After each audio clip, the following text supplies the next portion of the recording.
it's Rhonda here from the Clever Corvid Art and Art Workshops. Today we're going to be working with markers, washable markers, and we're going to be using them in a variety of ways. We're going to be exploring a bunch of different techniques so that you can use markers for doing things like coloring in your comics or cartoon drawings that you've been doing with the workshops that I've been running, or you can use these techniques for any other art that you want to do. So here's the supplies that you're going to need for today's workshop.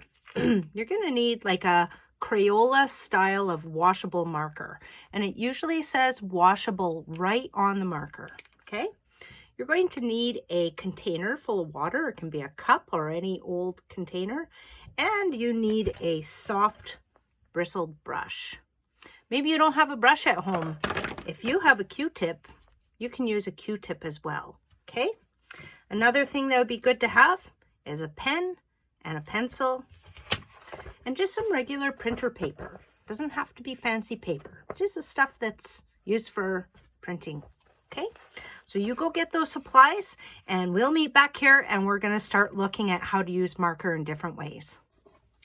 The very first thing that I want you to do is I want you to take your marker and I want you to just scribble a little line at the very top with the different colors that you have.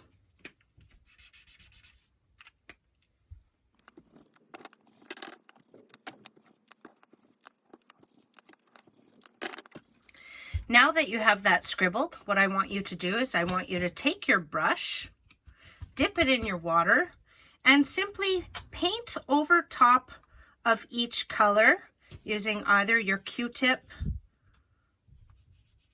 or your brush. And I want you to put a good amount of water on top of each color.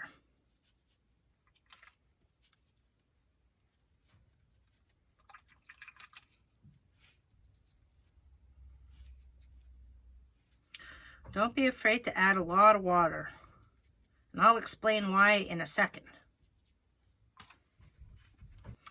Okay, so my paper has dried and I want you to take a really good look at what's happened here.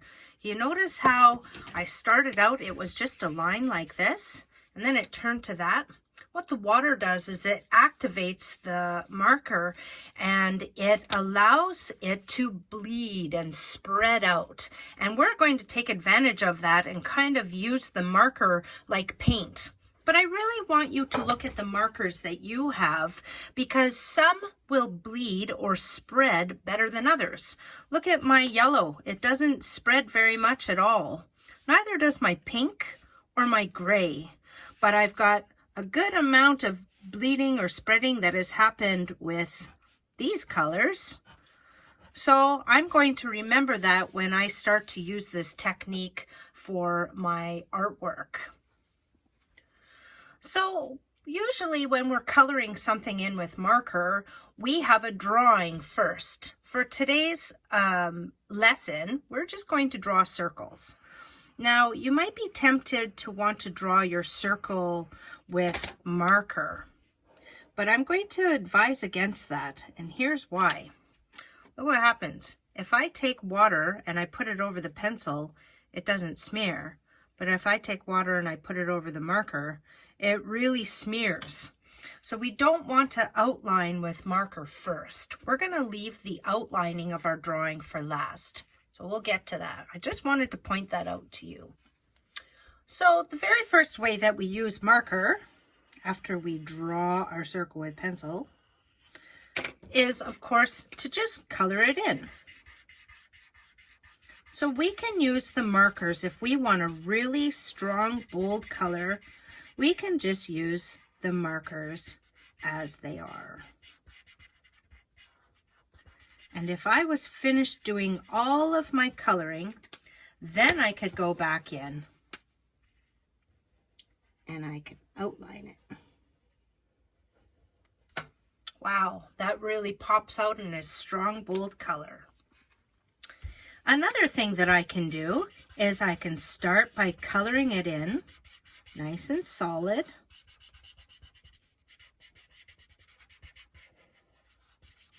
And then I can go in and I can add other colors on top of it to create a pattern. Again, I'm just using the markers as they are. I'm not getting them wet or anything. And I'm just making designs. This comes in handy if you're, say, drawing a cartoon character and they have an interesting patterned shirt or dress on.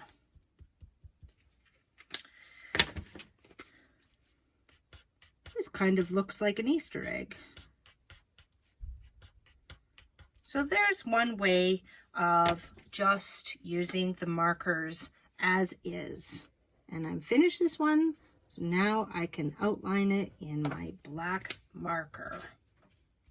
So this is solid with a pattern.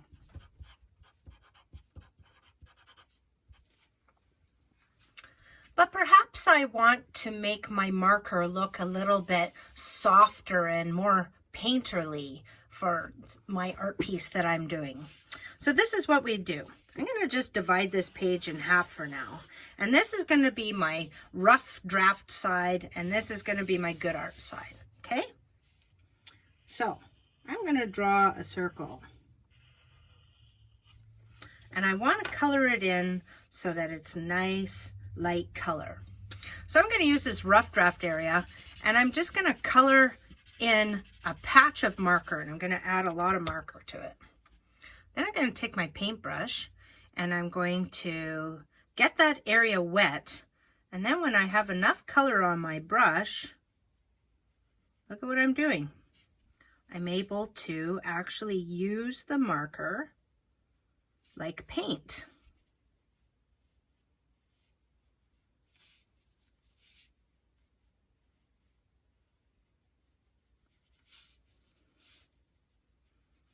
You could do a whole painting simply by using marker to color it in. Now, because this is wet, I can't outline it with the black marker yet. I have to wait for it to dry. There, I waited for my marker wash to dry, and then I was able to outline it, and the black marker didn't bleed or smear. Now let's see what happens if I want to add a second color to my marker wash. Maybe I'll start with red. The trick is to always put a light color down first and then a dark color over top. So I'm going to get this nice and wet. Remember, you can use a Q-tip to do this. I'm going to paint it in. See how light and soft it is? But it's still very nice color.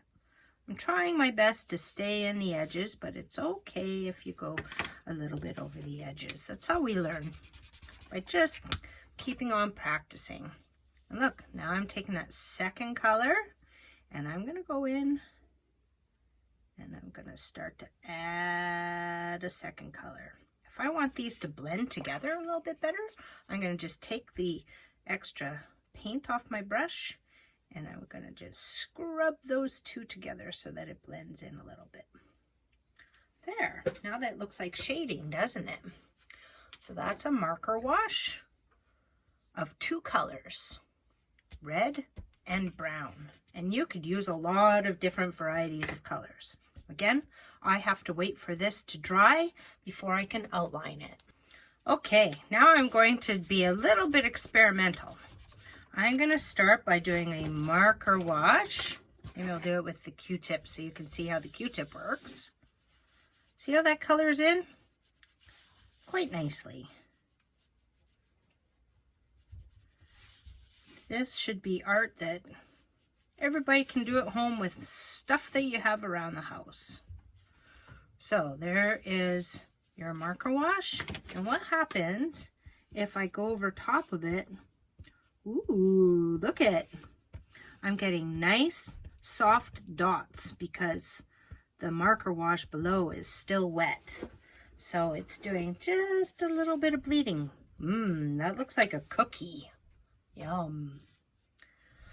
So that was fun to experiment with. I'm going to dry that and then I will outline it. Of course, everything doesn't have to be drawn into a circle as well, we can just do line designs, adding different colors to it.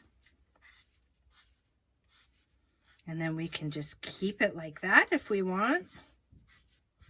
Or, again, we can go over top of it with water and watch them start to blend together.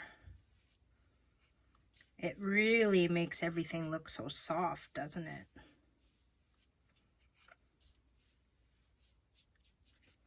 That's fun. And guess what? There's even a technique that can be used with a dry marker. So if you have a marker that's running out of ink, don't throw it away.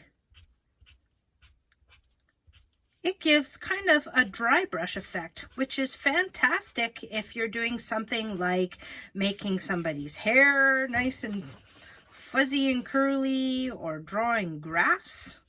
So dry markers have their place as well, as long as there's still a little bit of pigment left in them. So I've drawn a cartoon character here, and I'm going to color him in using the different marker wash techniques. I've drawn a line here because I'm going to use this as my area for doing stuff like this so that I can pick up some marker color. But I just want to point out to you that I've used different techniques that I taught in previous lessons. So if you haven't seen those, go back to my YouTube channel and you'll see in my children's art workshop lessons that I show how to draw cartoon faces, how to draw cartoon bodies, and how to put them into motion, okay? So you'll see that I use circles and triangles for the body. I've broken it down so that all of the joint areas have their own movable spots. The knees, the ankles, and so forth.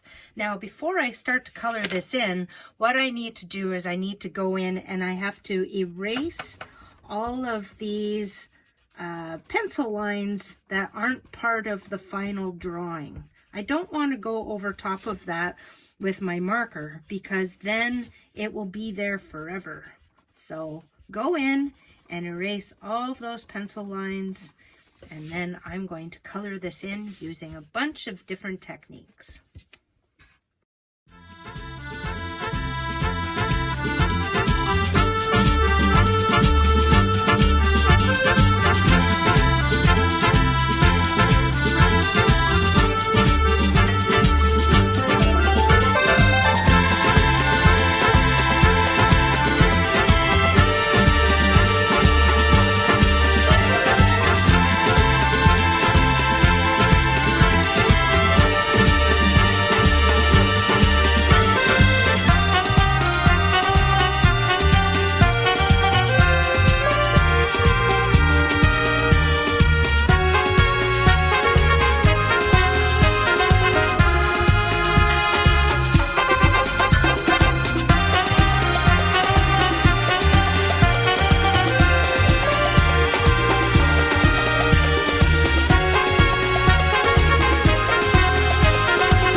So I just wanted to show you a couple of other ones. I made this quite a while ago, a funny character, but you can see that I used patterning. And I used a shading technique called scanline. So if you know how to do shading, you can also start to add extra lines in there to just give your character a little bit more interest and three-dimensionality. And then finally, I just wanted to show you that anything is possible. This is just done with markers. That's it. So mainly highlighter markers actually, and I didn't do any marker washing with this, but I had a lot of fun of doodling all over the page. So marker is a fantastic art supply that can be used in a variety of different ways, like we just learned here, right? Look at all of the different techniques that we went through. So I hope that you have fun with that. I would really love to see your final colorings that you did with marker and the different artwork that you are able to create. I'd like to give a special shout out thank you to Marnie Buffett and the Kenora Catholic School Board, as well as the Ontario Art Council for sponsoring these workshops. I really appreciate the opportunity and I'm happy to share with you. So have a great day, do some art, and think art.